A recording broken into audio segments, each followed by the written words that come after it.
What you mean you don't know Pana? She's dope. What you mean? What you mean? What you mean? What you mean?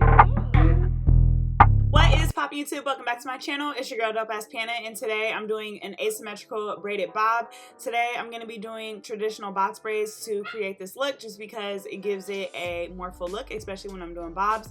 And the hair that I'm using for the curl pattern today is from the Tasha brand. This is a blend, I believe, which means it's a mixture of human and synthetic hair. And I paid, I think, like $20 something for this pack of hair. So this is going to be a boho bob. So I am going and doing my regular traditional box braid method. I'm going to be tucking my client's hair and just leaving out some of those curly pieces. You guys know all around the base of my client's hair and around the sides, I don't put any curly hair just because it tends to tangle there really easily, but on the rows going up forward, I am going to be adding in those curly pieces. Whenever I'm creating a bob, I always let my clients know that I prefer to do it an inch past their natural hair. So today I'm going to braid down an inch past where her natural hair stops, and that's going to be the shortest point that she will have for her bob. To make this easier, when I'm braiding, I do try to like braid down only to where I need, just so that I can see my bob shaping and forming. So here on the left side, this is gonna actually be her longer side. And so I'm gonna make sure that I'm braiding down a little bit further just so I can get the visual of the look that I'm going for. A lot of my clients ask me if they have longer hair, can they do a shorter bob? And I feel like with hair, really anything is possible. There's definitely ways to get this done. You can always crochet it in, or just like braid around the edges, or you can also flip your client's hair up. Services like those do take a lot more time, and so I would always recommend that if you are offering that as a stylist, then you charge accordingly. So in the beginning, I said that I chose to do traditional box braids because it gives it a more full look, and this is definitely something that my client and I prefer when we are doing her bobs. We definitely like that old school 90s type look.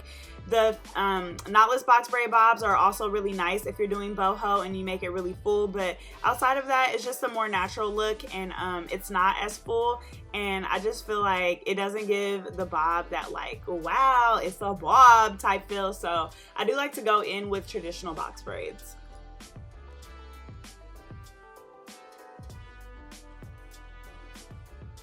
So to complete this look, I used 3 packs of Xpressions braiding hair in the color 30, and I did cut the hair just so that it matches the actual length that I need. That will just prevent you from wasting hair and just having too much hair in your way, period. So I did cut the back a little bit shorter, and then the longer side, I'm actually going to leave the regular length of the braiding hair. For this last braid, you will definitely see me pull a couple pieces, and because this is the longer side of her hair, I'm gonna have to feed in some pieces just to make sure that my bob is nice and full and long. When I'm doing bobs, I like to make sure that the braid is the same length all the way throughout. And when you're using pre-stretched hair, usually it feathers out at the bottom. So I just try to make sure that I add in pieces of hair so that my so that my braid is the same thickness from the top to the bottom. So that's why you guys see me feeding in pieces of braiding hair. By doing this, guys, it's gonna give your bob that nice and full look all the way throughout. Otherwise, the ends are gonna look super skimpy, and some people like that, but I don't know, when it's a bob, I just like it to be nice and even and uniformed all the way throughout. So there are a couple different ways that we can actually seal her ends. You can burn them. Some people like to dip these braids. For me, today we are going to be rubber banding them at the ends and cutting them, and we are not going to dip them. By not dipping them, they will hold that natural curve that they get. A lot of people ask how I get that curve. If you cut the braids and just leave them stiff, then you will get that natural curve. So today I'm going in with some light brown rubber bands, and we're actually going to be covering these so they're not going to be showing. But I'm going to start off by doing the back always, because that's really going to determine how short I can make the front. So I'm going to go ahead and use that as a guide, and once I figure out the length that I want, I'm just going to match all of the braids up to that. Some of the curly hair pieces were longer than what the bob was, so if that's the case, I'm just going to go in and cut them. But guys, this is the most important part, is like creating that shape. So you just want to make sure that you always start in the back, create that length that you want, and then travel that around to the front. Typically, a lot of my clients' hair is longer in the back, and so that's why I also like to start back there, because you might do the front and they're like, oh, I want it short, and their hair stops up higher, and then you get to the back and you're like, wait, dang, now my bob is not going to be right. So this is what we ended up doing in the back. This is going to be the shorter side, so I'm just going to follow that same length from the back all the way through to the front of this side. So I actually didn't show this in the video, but before I start doing or cutting anybody's bob, I always kind of like do a little consultation once all of their braids are done, and I kind of flip the braids up and see where they want it to sit, because honestly you cannot do the same length bob on every single client. So I just really make sure they can kind of get a visual of what it will look like, so that it's not too short or too long for them, and as long as they like it, then I start to cut it. This model has been on my channel a bunch of times and has done a bob a bunch of times, so I like literally know her to a T, her face shape and all of that, so it's really not an issue for her. So for this side, I'm gonna gradually get longer. So I'm gonna start off, as you guys can see, the same length as the back, and then as I get towards the front, I'm gonna drop those rubber bands down so that they are a lot longer. Again, you do a consultation with your client and figure out how long she wants this side to be, and also just kind of take a look at it, because obviously we're doing asymmetrical, so you want it to be longer and noticeable. And yeah, that's pretty much it.